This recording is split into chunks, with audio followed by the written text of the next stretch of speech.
शंकर जी की पूजा में बहुत लोग ऐसे गाल में हाथ लग बोलते हैं। हाँ, तो ये क्यों बोलते हैं बहुतों को नहीं मालूम होगा।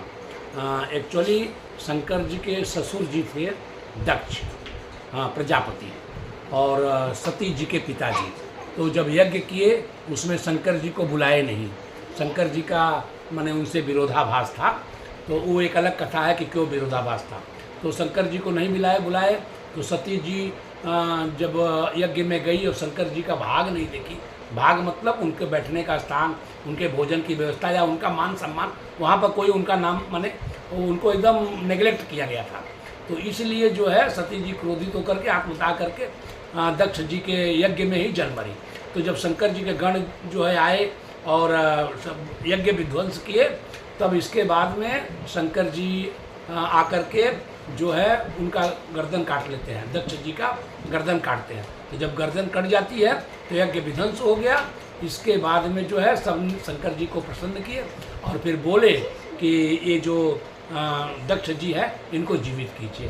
तो चूँकि दक्ष जी का सिर तो जो है कट गया था और वीरभद्र उनका मेन गण था, वो सिर को यज्ञ में डाल करके भस्म कर दिया था। तो वो सिर तो लग नहीं सकता था, तो एक बकरे का सिर जो है दक्ष जी के शरीर में जोड़ा गया शल्य क्रिया के माध्यम से। हमको लगता है कि उस समय काल का पहला शल्य क्रिया ये थी कि जो है बकरे का सिर जोड़ा गया। और जब बकरे का सिर जोड़ा गया, जब दक्ष जी जीवित हो गए, तो उनकी जो है मुंह से पहली आवाज़ मैं, जैसे बकरा बोलता है वैसे बोला था।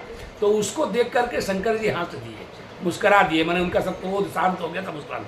इसलिए लोग पूजा करते समय वो बकरे की आवाज़ की तरह निकाल करके ऐसे गाल पर हाथ रख करके बोलते हैं, जिससे शंकर जी प्रसन्न हो। ये कहानी तो बहुतों को नहीं पता थी। हाँ, धन्यवाद कि आप सबको बताया इसके बारे में। उसके बाद दूसरी शल्य क्रिया शायद गणेश जी की हुई होगी। अब जो हमको जो मालूम है कि दूसरी शल्य क्रिया श्री गणेश जी महाराज की हुई। चलिए बहुत बहुत धन्यवाद कि आप सबको बताया ऐसे नया स्टोरी।